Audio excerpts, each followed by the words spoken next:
Hey, what's up, everybody? This is Chris with Digital Room. Welcome back to Live at Lunch. Live at Lunch, Chris with Digital Room. Kind of just trying to get everything organized because this is the last and final Live at Lunch for Tools of Titans. Finally made it through the book, Tools of Titans. This is the last interview with Robert Rodriguez. So, with that being said, you might be asking, who is that on the beat? That's Rockkoutzae. That's ROKKOUTZAE on BeatStars and YouTube. Follow him on Instagram as well. So, Rockkoutzae, you want to rock out just like that. He's a producer out of Dallas, Texas, who makes good streaming music and music for your brand and for your, your channel, whatever the case may be. So reach out to Rockkoutzae. That's ROKKOUTZAE on BeatStars, YouTube, and Instagram. So with that being said, who is Robert Rodriguez, right? Let's give it a second. All right, let's turn this down a little bit. I need to incorporate like a function just to fade it out. That would be dope. But with that being said, who is Robert Rodriguez, right? This is a pretty long chapter, so I want to just hop right into it for the final Live at Lunch, and then pretty much we can just hit the ground running with everything else that we offer at Digital Room, because I know you've noticed the Brand Guideline Masterclass that's going on Thursdays at 7 p.m. The Brand Guideline Masterclass is a Digital Room Masterclass, but currently we're doing brand guidelines. So letting people know how to establish their brand guideline and why it's important that you have a brand guideline. So super duper important. So if you're not part of the Digital Room community, make sure you go to digitalroom.com and sign up for the free masterclass so you can get access to that information for your brand. Again, emphasis on the F, the R, the E, the free. So go ahead and get that for the free. Boom. All right. Robert Rodriguez, he's going to drop some gems. It's going to be a little lengthy, but with that being said, it's going to be so much value for you to take out of this. So with that being said, strap your seatbelts in. Let's get it rocking for the last and final Tools of Titans Live at Lunch. Let's go. Okay, so who is Robert Rodriguez? Robert Rodriguez. He's a director, screenwriter, producer, or cinematographer, editor, and musician, right? Very creative individual. You probably know him for some of his screenplays or things like that. So again, he's into the visual arts or visual language. So with that being said, and you can see there's a similarity between some of the things that we do, but also a similarity in some of the thoughts that we have in as far as the approach in life. So very, very valuable for our community. This is the perfect way to end the Tools of Titans because it taps right into our psyche of a lot of the individuals in our community. And again, me as one of the people who are an establisher of this community. So let's just go right with it, right? All right, so this first section is titled, What's on Your Rodriguez List, right? On his list. So just to preface this a little bit. So he's creating a film, and he's really like, what do you currently have? What do you currently have that you can utilize to create this thing? Don't worry about, oh, I don't have the resources, or I don't have this, or I don't have enough money, or I don't have this, so on and so forth. So we're going to get right into that. That's just give you a little preface of where we're going with this, right? The term Rodriguez list has come to mean writing down all of your assets and building a film around that list, right? So here's the story behind that, kind of like I was alluding to. I just took stock of what I had. My friend Carlos, he's got a ranch in Mexico. Okay, and this is for writing a film, right? A short film. He's got a ranch in Mexico, and that'll be where the bad guy is. His cousin owns a bar. The bar is where there's going to be the first initial shootout, and this is where the bad guys hang out. His other cousin owns a bus line, right? Yeah, owns a bus line. Okay, this is where an action scene will happen at some point in the movie where, again, he's utilizing the bus or his cousin's bus line service or whatever to make that part of the film, right? He's like, I got a pit bull, okay, and my friend has a turtle. Those things can be incorporated in the movie as well. And one of the things that even in his thought process is like, if you had a high production film, you would have to hire some type of animal wrangler to, pretty much manage those animals. So again, it gave it more of a higher production value when he's able to utilize these animals that are currently his and his friends. So again, just utilizing the assets that you do have. So he said, I wrote everything around what we had. So he wrote the script around everything that they had. So you never had to go search, and you never had to spend anything on the movie. So you didn't have to spend, millions of dollars on the movie. And he's basically made this movie for free by utilizing what he currently has. Now, why is that important to you? Right? There are people who are like, man, I would create videos, or I would do this thing, but I don't have the graphics, or I don't have a special camera, or I don't have this, or I don't have that. And they utilize that as a reason why they don't do that one thing that takes them closer to their goals. And again, tapping back into why you should get your digitalrealm.com membership is because we are showing you how to utilize what you do have and learn the foundation where you can tap in and start to create some things and get creative. And we're going to tap into more of that later on in this chapter. So let's just pretty much get right back into it, right? So here are the benefits of treating things like a test, right? I didn't think anyone was going to see his movie, right? It was really just a test film, right? Because he was just pulling together all the things that he does has, and like, you know what? I'm gonna do this for the experience. I'm not looking to make $1 million. I'm not looking to win awards for this. I'm gonna just do this for the experience, because I'm prefacing this a little bit is that he wanted to make something for his demo reel so he can potentially get hired by somebody or whatever the case may be. But with that being said, he's pretty much, test it out. Take what you have and test it like that way. So I'll do 2 or 3 of these things, cut them all together, take out the best portions, and use it on my demo reel. That was his mindset. And then use the money that I make to make real first English language American independent films. So he was just going to use this as a demo reel so he can get funding to do bigger films, right? It wasn't even the idea that this was going to be a big thing as it became, but utilizing his resources, writing down what resources he currently has, and then utilizing those made it even more impactful. And we're going to get right into that, right? I didn't overthink it at all. I would have treated it completely differently had I thought I would ever even show it to anybody. So again, sometimes we even get into that where we overthink it because we were like, it has to be polished, or it has to be this, or I have to have this camera, or and you overthink it and don't do that one thing that takes you closer to your goal. You don't do that thing that one thing that takes you closer to where you're trying to get to, because you automatically start to give yourself reasons why you can't do it, or why you haven't got there yet, right? So we're going to continue on. And as I'm saying this, I'm kind of alluding to what's later on in this chapter, right? There's a freedom in limitation. It's almost more freeing to know I've got to use only these items, a turtle, a bar, a ranch. You're almost completely free within that. So again, if you list out these items of what you do have, then you're free to just create how you can create and not have to be like, man, if I had, this amount of money or whatever the case may be, I can do this or I can do that. So again, utilizing what you have, right? And Tim Ferris puts his spin on this, right? Excuses are a dime a dozen.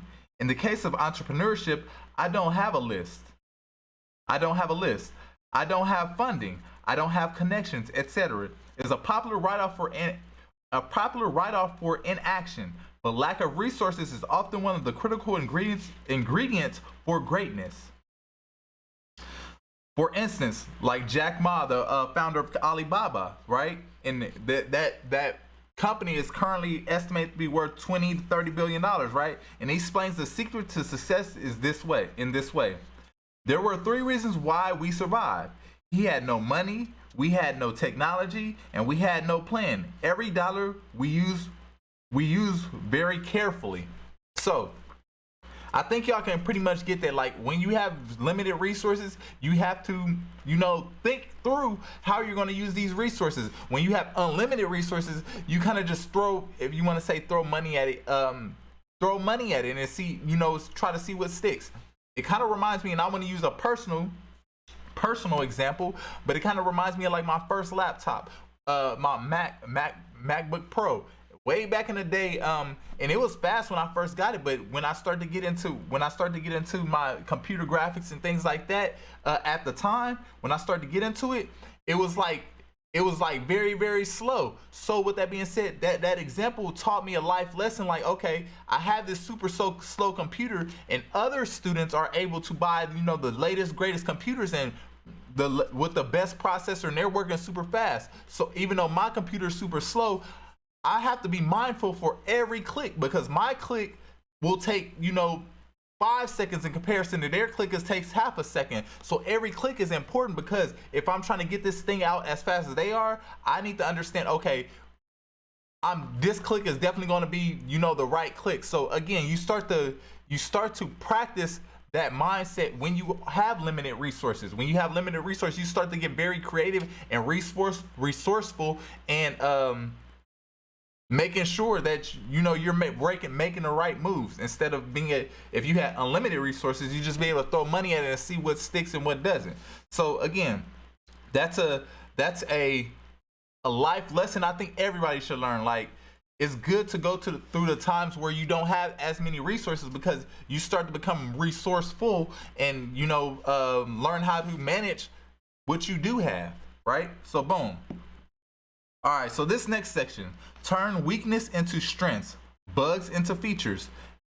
This was another life lesson, a life lesson that everybody should learn. I actually just got off the line with my little cousin, my nephew, and we were talking about this. So he's like, I want to learn how to do 3D software. I want to learn 3D program, but I only have a computer that has 4 gigabits of RAM. And I was like, download it anyway. Learn what you can on the 4 gigabits of RAM. You know, you won't be doing any fluid simulations or anything like that, but you will learn something. And then once you get smaller jobs, you can upgrade later on. But you're going to learn those life lessons, like I just said. Like, every click matters, because it might you know, it might crash your system. So if you know this is going to crash your system, you're going to be mindful not to click that, because you don't want to crash your system and start over on a project. Again, it's character building inside of creativity, inside of the art world, inside of all of this production world, right?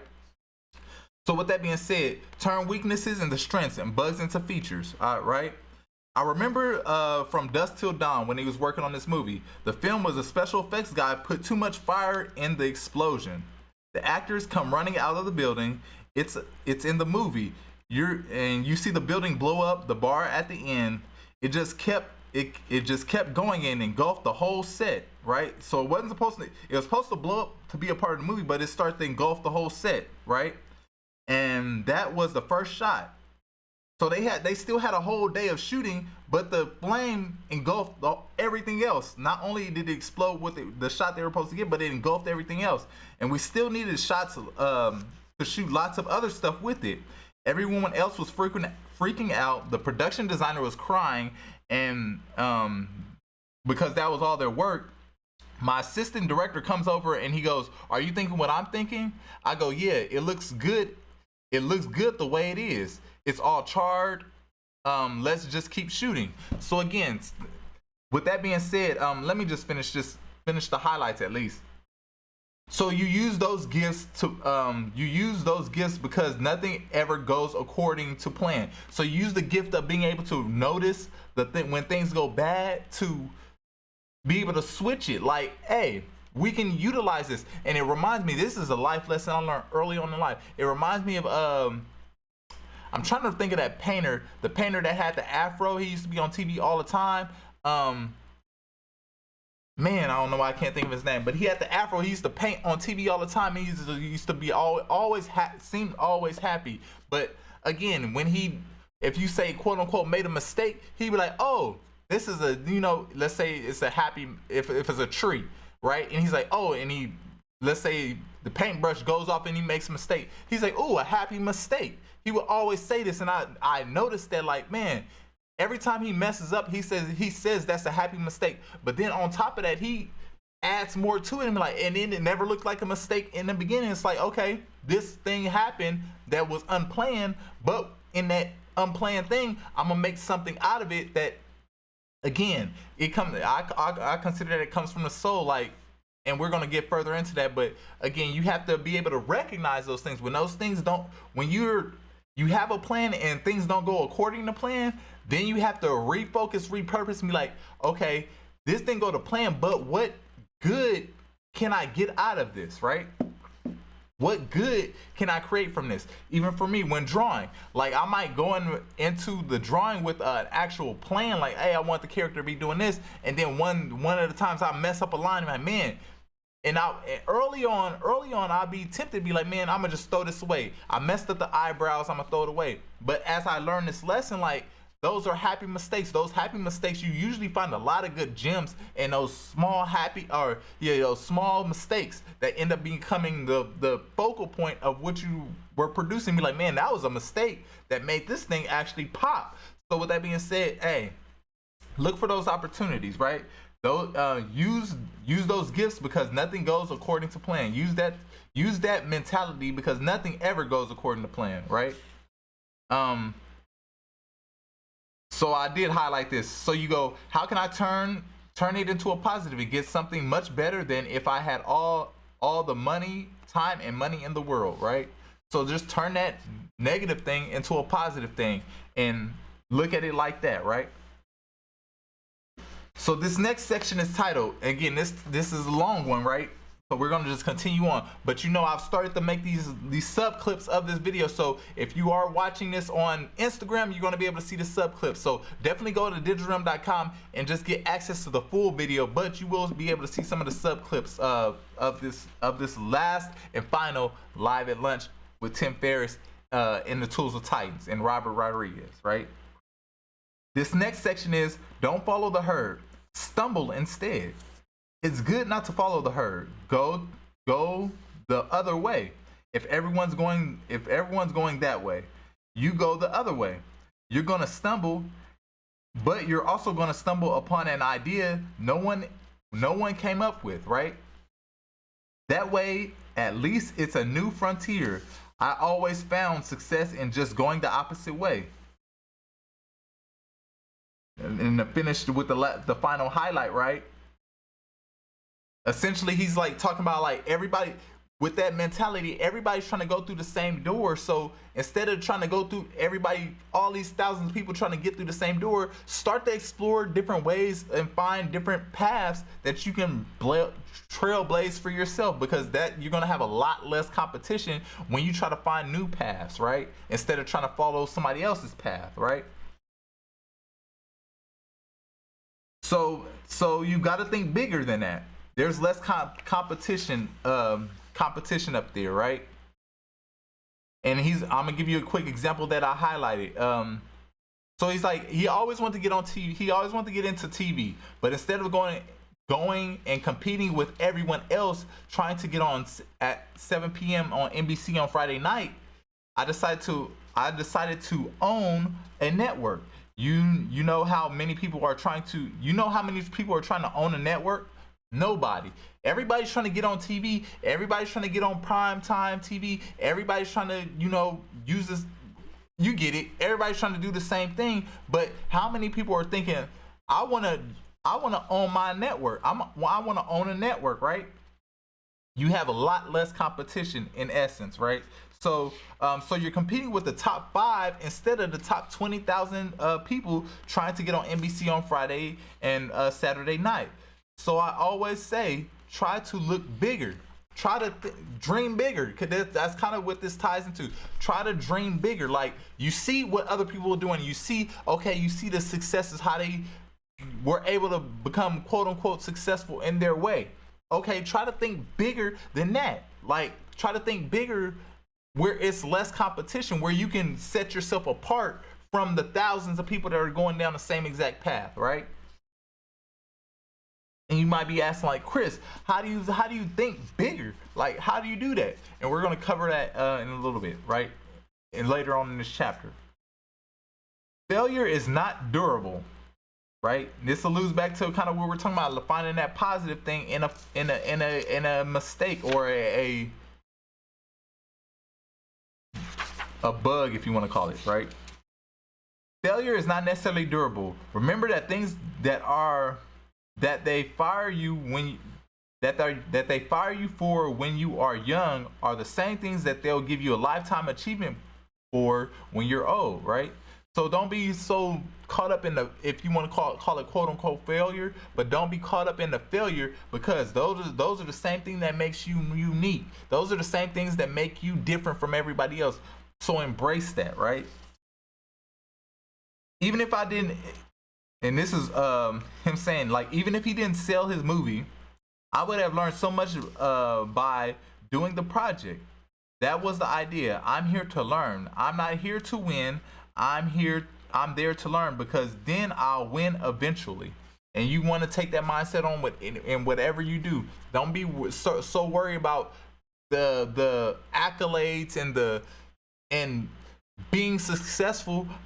Enjoy the journey of learning something new, learning how to enhance what you already can do, right? You got to be able to look at failure and know that there's a key to success in every failure. So I'm gonna preface this whole part right here with, like, he was working on this movie and the movie bombed. Like, the movie bombed. He was working on this movie, but in that bombing of the movie, you have to be able to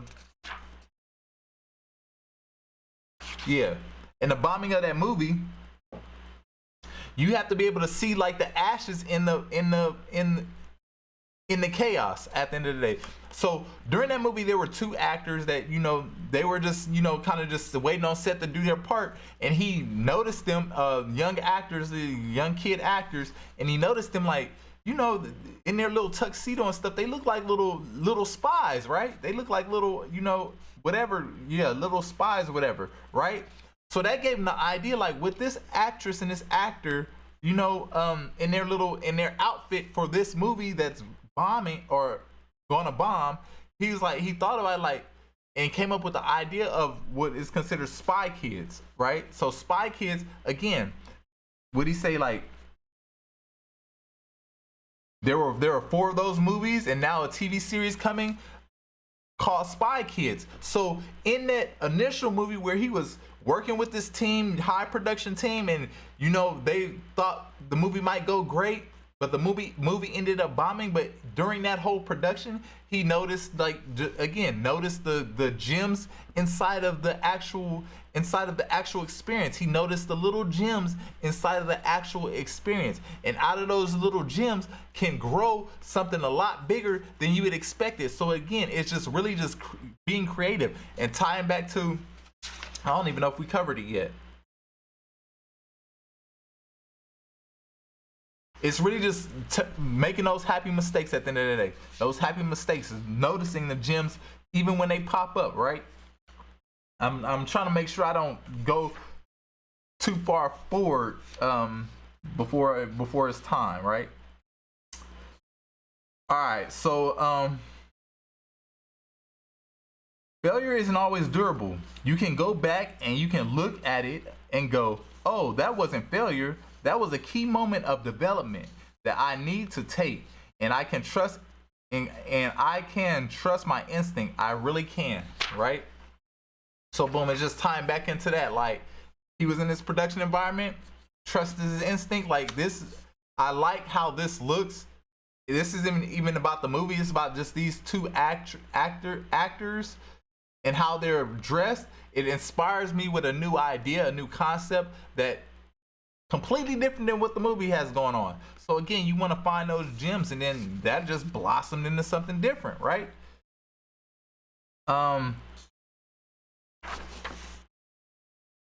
Setting precedent, be a problem early is the name of this section, right? And I just highlighted at the end, and I'm gonna just fill you in on the idea. The key is to do it early. Do it while you're still shooting. First impression is everything. I'll cut a trailer while I'm still shooting and send it to the studio. They'll try to make their own over and over, and can't get the first thing they saw out of their head. It's still not as good as the one I saw. So again, he's saying, even though I skipped most of this, he's saying essentially, you have the ability to set the precedent. You have the ability to create that initial experience, right?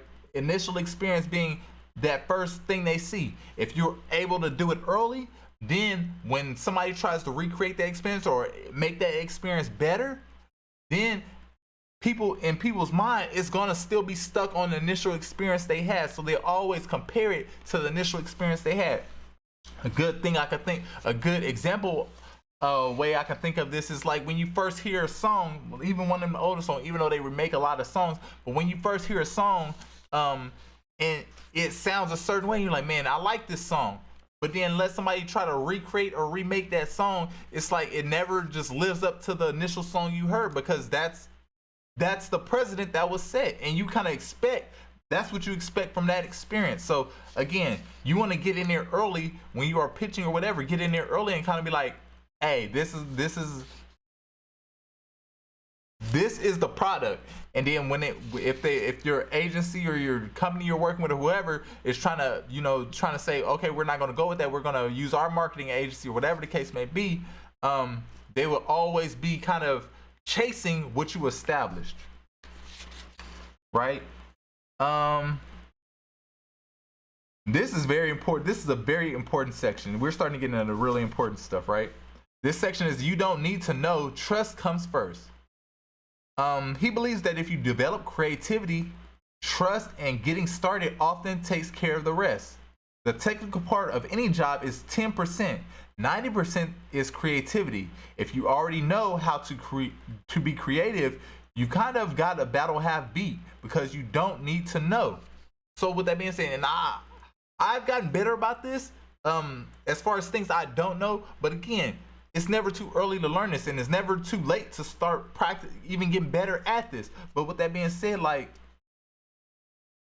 you can take so many courses, you can learn so many things, but at a certain point, you just have to get out there and get creative. Get out there and do that one thing that takes you closer to your goals. Get out there and just start, because in the actual action of it, and we're going to cover this in a second, but in the actual action of it, you will start to learn different things. You will start to get creative. You will start to adapt to the situation, and you will start to come up with new solutions that isn't taught in a book or isn't taught in a course or isn't taught in any of that. So again, it's really just trusting yourself, but hopping off the porch and actually doing it. Like, take action, right? All right. Robert says, you get in your own way, thinking that you need to know something, a trick or a process, right? You need to know a trick or a process before it will flow. If you got out of the way, it would just flow. What gives you permission to let it flow? Sometimes if you take 4 years of schooling or you study under somebody, then you're suddenly giving yourself permission to let it flow. So again, some people, even myself, it takes, like, we have to go to school for it and be like, or take a course on it, or take a, have a mentor for it, or whatever the case may be. And that internally gives ourselves permission to say, okay, we can let it flow, because now we feel like we have enough information to share it, or enough information to let it flow to somebody else. So with that being said, like, you can do it that way, but at the same time, you also can just let it, if you are aware enough, you can let it flow from the beginning and kind of adapt as you were actually creating at the same time. So so essentially, you have the power to just opening up the pipe and letting the creativity flow through it, right?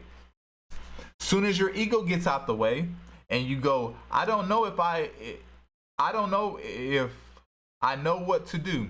Next, you've already put I in front of it, and you've already blocked a little bit. I did it once, but I don't know if I could do it again. I was never you. The best you can do is just get out of the way so it comes through. So the best thing you can do is just get out of your own way so it just comes through. Like, believe in yourself, believe that it's going to flow, believe that you're going to be able to get creative, believe that you're going to be able to adapt to whatever situation, that those pitfalls that you think might happen, you'll be able to adapt, and believe in yourself, believe in your instincts, right? And that's why trust comes first. Trusting yourself, trusting your instinct, trusting your gut, trusting those things comes first. And again, we're kind of tying back, like sometimes in order to trust yourself, you feel like you have to go through certain schooling, or have to have a coach, or have to have some type of education or technical behind it so you can trust yourself. So again, be aware, just be aware. That's very powerful, right? All right, lessons from daily cartooning. Even if I didn't know what to do, I just had to begin. For a lot of, so preface this a little bit. He was actually he produced a comic strip called The Hooligans, and he had like deadlines every day. He would produce like for 3 or 4 hours a day. He would produce like a strip, right? So he tried to do this every day. Even if I didn't know what to do, I just had to begin. For a lot of people, that's the part that keeps them back the most. They think, well, I don't have an idea, so I can't start. I know you'll only get the idea once you start. It's the total reverse. It's this totally reverse thing. You have to act first before inspiration will hit you, right? You don't wait till the inspiration and then act, or you're never going to act, because you're never going to have the inspiration.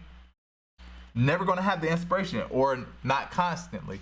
So with that being said, like, that's why I always say do that one thing that takes you closer to your goals, because in those actions, in that actually doing something, in the process, you're gonna learn stuff that is gonna help you further along the way. Stuff that you wouldn't learn if you're not taking action. Stuff that you don't learn if you're just reading a book. Certain stuff that you don't learn even if you're just taking a course. You don't learn these things until you take action. That's what I'm saying. That's the most important thing, is the action part. Like, do that one thing every day that takes you closer to your goals, and get in there and get creative as far as your learning, right? Like, a course or something can guide you, like, okay, this is the direction you're going. These are some of the pitfalls you might have, but each individual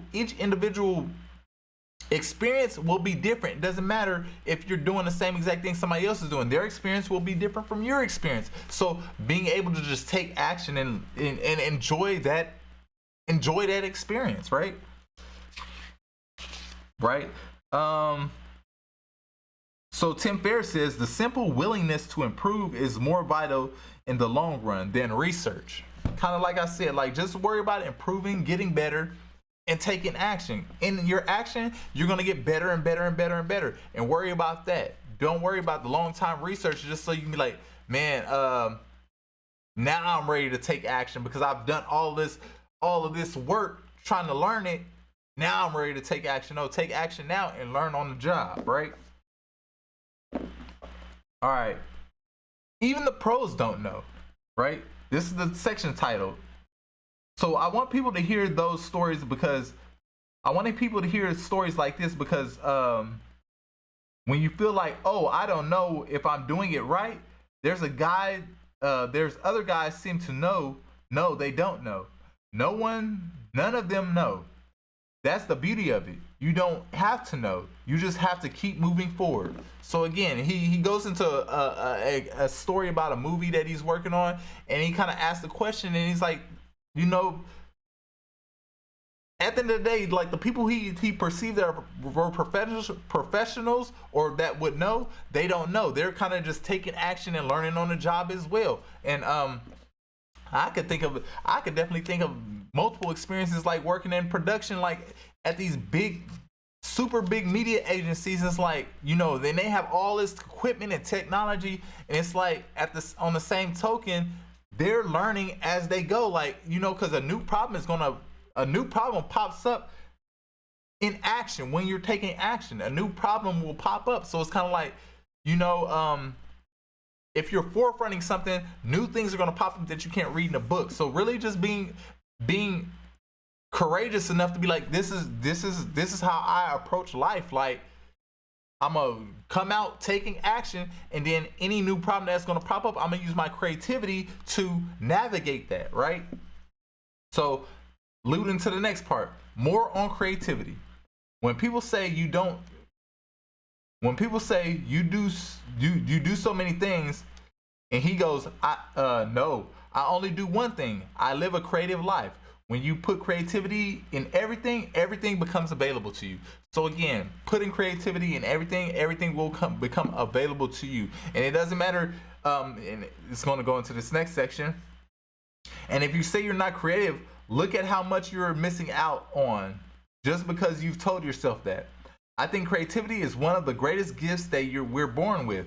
And some people don't cultivate that. They don't realize it could be applied to literally everything in our lives. So some of the examples he gives, like, you know, creativity is not just like artwork and things like that. Creativity is like, you know, how you journal things, how you cross-reference, you know, how you research, how you present things, how you inspire people, how you inspire your team, you know, just certain things like that. That's being creative as well. So there's so many soft skills that people overlook when they think of creativity. So again, now that you know, really tap in and think about that. Like, what are your strong suits? Where are you super creative at, right? Outside, again, it doesn't have to be production stuff, but outside of that, like, where are you super creative at, and lean on that. Like we just said, like, when I put creativity in everything, everything becomes available to you. So let everything become available to you by inserting your creativity into it, right? All right. A few more highlights and we're done. So start with why is the name of this section. It's a very simple approach that they should take every day, right? For instance, well, I'm gonna just preface this because I'm not gonna read this whole thing. But for instance, instead of going to a filmmaker or a actor and be like, well, I'll just read it. Like he says, hey filmmaker, I'm making a low budget film and I kind of need your name or as a marquee to help sell it. I can't pay you very much and it's going to be probably a lot of work. But if you want to be in it, you're thinking about only yourself, right? And the answer will be no, right? So essentially he presented this idea to the filmmaker like, hey, I have this low budget film and I want you in because I need you to be in a marquee so everybody will watch this film, right? Making it about the person presenting, making it about the person who's like, I need you to do this so my thing can look good. Instead of starting with why, right? Start with why, right? Why would, and again, even thinking about this before we even get into this, like, why would that person want to do that? What benefit do they get out of doing that? Start with that. Don't worry about, okay, this is going to help you do, or the presenter, this is going to help them achieve the goal or you achieve the goal. Like, how can you help that person do their thing, right? So just figure out the why. And he's going to go into that right now. Instead, I always start with why. I go to them and say, I love what you do. I've always been a big fan. I've got a part that you would never get. I believe in creative freedom. I don't work with studios and I work independently. I'm the boss there. It's just me and my crew. It's very creative. Ask any actor or your friends. They'll say, go have that experience, right? He's like, instead of a 4-day, again, I'm gonna preface this because he kind of goes into a long chapter, but instead of a 4-day shoot, it's only gonna be, instead of a 6-month shoot, it's only a 4-day shoot. It's gonna be real quick. It's gonna be real creative. It's gonna be something that you're gonna be able to highlight and showcase as a thing that you worked on. Again, and you're gonna have creative freedom, right? Your performance is going to be really free because you're going to give, because we're going to give you that freedom. That's why I do it. Everybody on the crew works. They work jobs. So this is their side hustle. So there's no budget that holds our hands to do it a certain type of way. We have full creative freedom. And more likely with that, presenting it like that, they're more likely to be like, yes, because again, from their point of view, the why is being like, okay, I'm gonna be able to put my own spin on this. It's not gonna be somebody telling me how to act or do it or anything like that. But at the same time, it's going to give me another piece that I can showcase as far as my, if you want to call it a demo reel, I'm not sure what it's called in the acting world, but my reel of all of my body of work. So it's going to actually be another thing I could put in my library of work that I worked on. And it's only going to take 4 days. It's not going to take 6 months. It's not going to be a super huge production, and it's going to give me the creativity to really express how I want to express. So again, yes, I do want to do this because it's a if you want to say an outlet or a time where I can creatively release a lot of things that I have to subside when working in a bigger production, right? And again, they're like, yes, because it's all about what they can do and how it's going to fulfill them, right? So again, you always start with the why, right? And this is the last section of the Tool of Titans with Robert Rodriguez. You never have to be upset about anything. This is super important. This is super duper important, right? You never have to be upset about anything. And I hope y'all take heed to this. Everything is for a purpose. Everything is for a purpose, right? If you can have a positive attitude, look at it and say, let me see what I can learn from this. Why would you ever get upset about anything? You're upset because something didn't go according to plan. It might be for a good reason, right? So those are the highlights I made. I'm going to go into the story that they gave here, right? Those are the highlights I made. The story was like his son failed his driver's test, which again, I know of people who failed their driver's test, but you can even think of if you failed your driver's test, right? His son failed his driver's test and he was pissed off, right?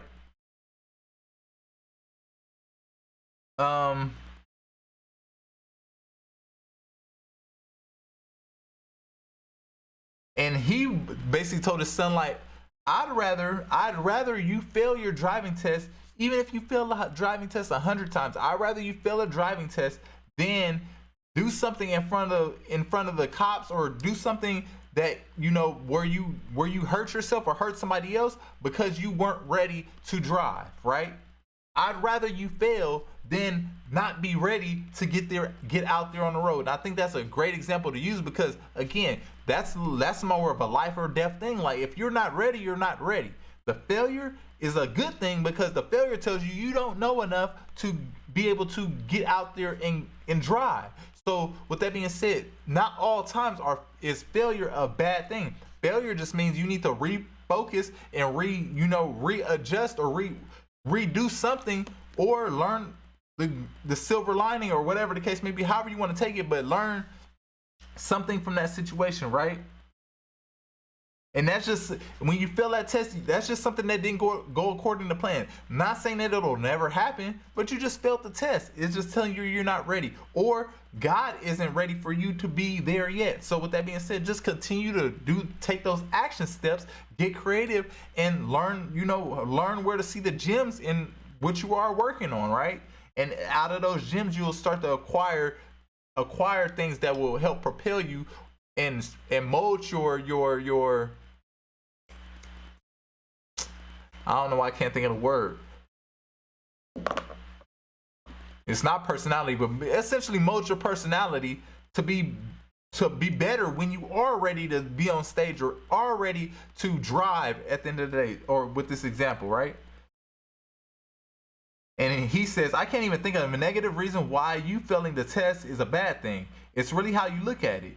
And that way you look at it is so important. And the way you look at it is so important, right?